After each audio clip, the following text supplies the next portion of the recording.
Hey guys, and welcome back to another episode of this X5 build project. So in this episode, we'll be, over the course of the next couple nights, I guess, we'll be taking apart the engine to get to the timing chain guides. And this will be a little tricky because, as you can see, it's a little tight in here. We have two cars in this garage. This one needs to be worked on as well. But we're going to start with this one. And there's a couple feet of room in between the cars here, a little bit on the other side, and tiny little awkward passageway, and that's where I'll be standing for the majority of this job. So it ain't glamorous, I'll tell you that. In any case, let's pop the hood and get started. Alright, now we can kind of see under the hood here. I showed you guys under here in the last episode a little bit, but let's get a little more in depth now, shall we? Okay, so there's the engine. It's a 4.6 BMW V8. It's officially the M62 TUB46. It was developed by BMW to be a more high-performance version of the 4.4 that was found in the 7 Series and the 5 Series and then the regular X5, as well as the Range Rover. And yeah, so you've got valve covers here, which in typical BMW fashion have gotten kind of gross over time, so I'm going to be taking both of these off today, and then I'm going to be sending them off to my local powder coater guy to get them powder coated so they look nice and new and not, cruddy and rough. But to do that, I guess we're going to have to, take it step by step. First this intake, have to take that off. Take this intake scoop here. This is pretty unique to the X5. And then once that's all off, we can start taking off the coil covers, taking off the ignition coils, taking off these electrical boxes. I mean, all that stuff's got to come off anyways, so. And the build starts now. Alright, so the intake is now out. As you can see, that was pretty easy. It was 4 clips. I just popped them out with a little plastic trim pry tool. Very nice, doesn't break clips, came out super easily. And there it is, one big old piece. See, it has an AFE in there, AFE high flow filter with the one that you oil. I'm not a big fan of those, so I'll replace it with the paper filter. But yes, another question is, where do I put all these parts that I'm taking off? There is no room at all in the garage. So I'm going to be putting it on the roof. See? It's not the greatest idea, but when when you don't have space, that's what you got to do. I mean, that's why I put down a nice little moving blanket there so the roof doesn't get scratched. Same here, I put like a canvasy drop cloth. So we're just going to leave that here. And that's going to relax there. And what the heck is this? There's like some kind of vacuum line going on there. Oh, that's just like a drain tube, probably. Alright. So that's disconnected. That was pretty easy. Cool. Let's see what else. Alright, next is going to be removing this intake boot. Just with the MAF. Just got to unplug that. Remove that. This plugged into somewhere at some point. I'll have to figure that out. No idea where that plugs into right now. I think that plugged into the air box. But and then I gotta just remove it here, remove some stuff there, and we're moving along. Alright, so now we've removed the intake boot with the MAF. That was pretty easy. It was just one screw and a couple of things to unplug from it. That freed up a whole bunch of space now. You can kind of start to see the engine, so that's pretty cool. And I removed the coil cover, and here's what it looks like for reference. See? So I removed that, and now we see the coils. As you can see, 2 out of 4 have been replaced at some point. Not all of them match, so that's a little weird, but it's okay. As long as they work, they work. And everything looks pretty clean so far there, but the previous owner did say that they did the valve cover gaskets recently, so I wasn't expecting to see any leaks there. The real carnage comes down below. If you look down here, it is, I don't know how much you could see with this lighting. Hold on. You can kind of see how much gunk is down there. It's a disaster down there. I mean, it is really bad down there. It is caked with grime. It's so nasty. I mean, this is a 213,000 mile engine, so it's to be expected. I'm not surprised, honestly. Anyways, let's dive onwards. We're going to remove all of these ignition coils, and then after that we'll be able to remove the electric box here, just move it out of the way, and then we should be able to pull the valve cover off of this side, and then we'll do the same for that side. Alright, so far I've removed all of the ignition coils, which you can see here. They don't all match, but they all there, and I labeled them all per cylinder.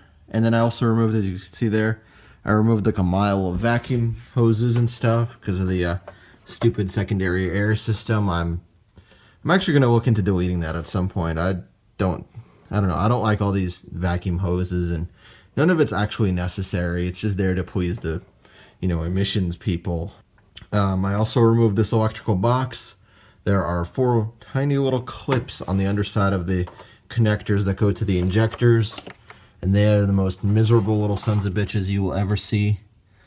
They all came off there, for example, and you got to take them off when it's still on there. You got to just reach in there with a with like something like this, like a pick tool, and just pry them all off, all 4 of them.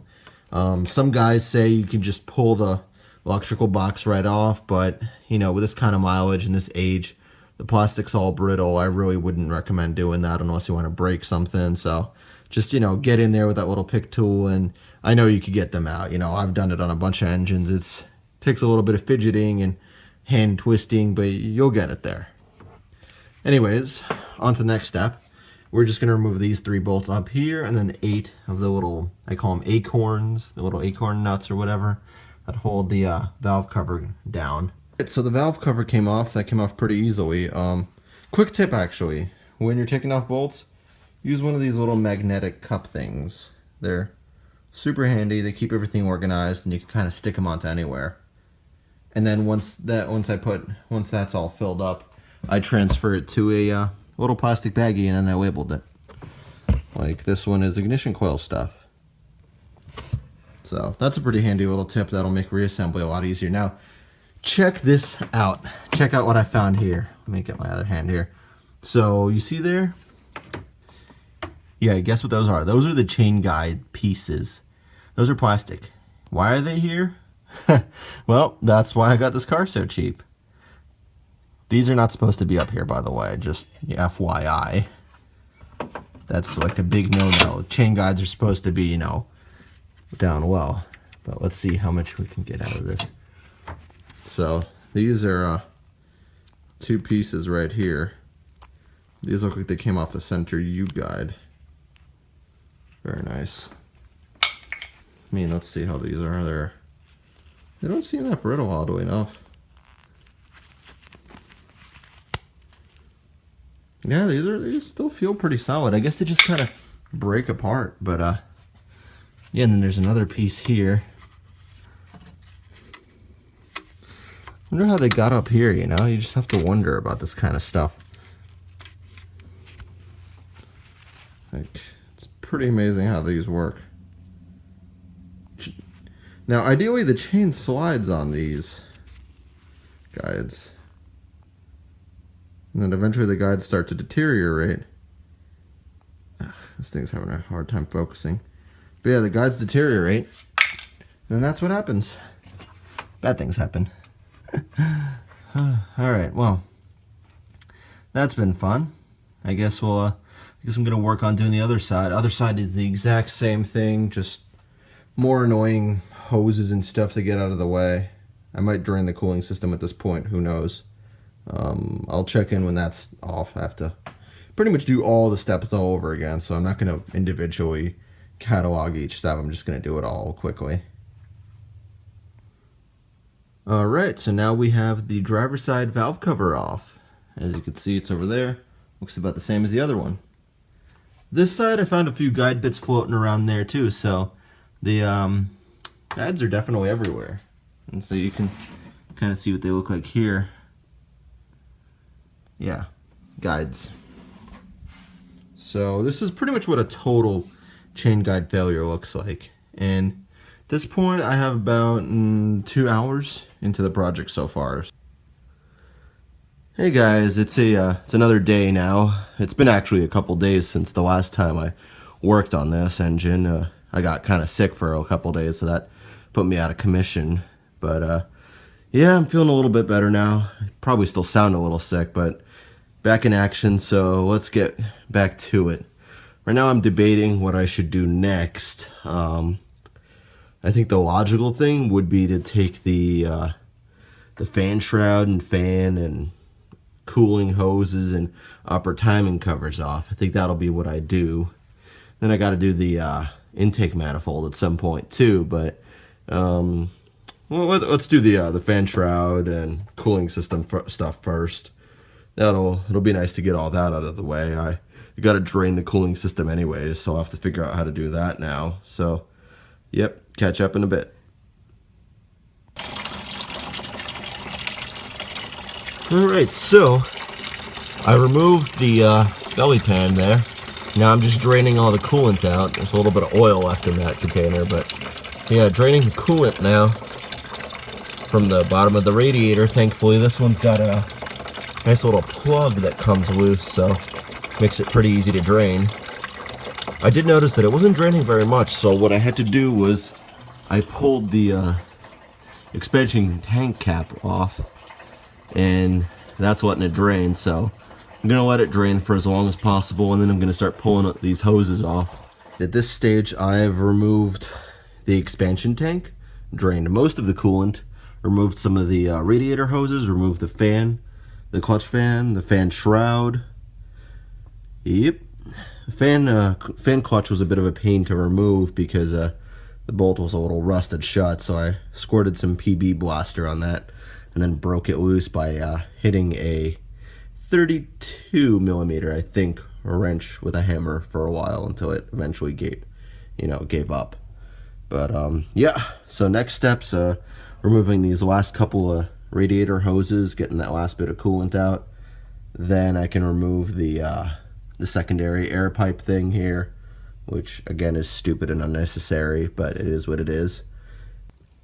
Alright, so now we've removed the remaining cooling hoses for the radiator and the stupid secondary air pipe thing, which was pretty clogged with crap anyways, so kind of useless anyways. Yeah. Anyways, you can kind of see the timing covers a bit better now. Look how nasty those things are. Mess with the lighting here. Man, look at that sludge and grime. These timing covers have not been like serviced in a very long time, if ever. I mean, this is some advanced level nastiness. You know, this is why you got to change your gaskets every once in a while. Otherwise, you get this nasty gunk everywhere. Alright, so I suppose the next step would be to remove all the belts and pulleys. And then once those are off, I can probably start blasting some of this junk with brake cleaner so I can get to the bolts, because right now I can't even find the bolts. It's that bad. Alright, so now that the belts have been removed, I removed the water pump pulley, and you can get an even better look at how nasty everything is down here. Check that out. It's specifically the timing covers, because if you look down there, the lower timing cover doesn't look too terrible. It's mostly just the timing cover gasket right here. So yeah, kids, change your timing cover gaskets. Now comes the really fun part, where I blast this stuff with brake cleaner. Oh man. Woo! Bouncing at me. Let me focus back on. Wowee, I'm starting to see bolts now. Woo, that's satisfying. Yuck. So much nasty gunk here. So much gunk and junk. This is worth every penny of this $5 can I'm about to destroy on this. Because I can actually see the bolts now. So we've taken off the upper timing cover on this side, which involves removing about 6 bolts, the dipstick holder and the solenoid there. And I used a special socket, which you could see here, for the Vanos solenoid. That's to remove it. Anyways, so now you can kind of see what's going on here, and it ain't pretty. The this isn't your ordinary chain guide failure. No, this is some pretty advanced stuff. Look at that. It's totally worn this whole thing out. There's supposed to be, by the way, there's supposed to be plastic on this whole thing. Do you see any plastic? Nope. There's also no plastic at all on the center U-guide there. None whatsoever. So yeah, this is some pretty crazy stuff, I'd say. I guess now let me do the other side, and then we'll see how bad it is over there. Alright, so I've taken off the timing cover from this side, and it's not too much better here. As you can see, the chain guide is missing all of its plastic on this side as well. However, it's worth noting that this bottom guide right there, it's all plastic, but it's still somehow intact. So I guess that one's made pretty well. But yeah, that came off pretty easily overall. I mean, the timing cover gaskets are really gross and stiff. Probably original after 213,000 miles. Yeah, that's how many this has. But check out the guide pieces I fished out. They're quite something, huh? You've got your typical U-guide pieces, but then this, what? It's warped. It looks like I fished it out from the upper timing cover area, and it looks like it got stuck in an area and might have just like started melting a little bit. There's like, these aren't like hairs or roach legs or anything. These are melted plastic bits. It almost looks like caramel in a weird, little twisted kind of way. Man, this is a interesting engine for sure.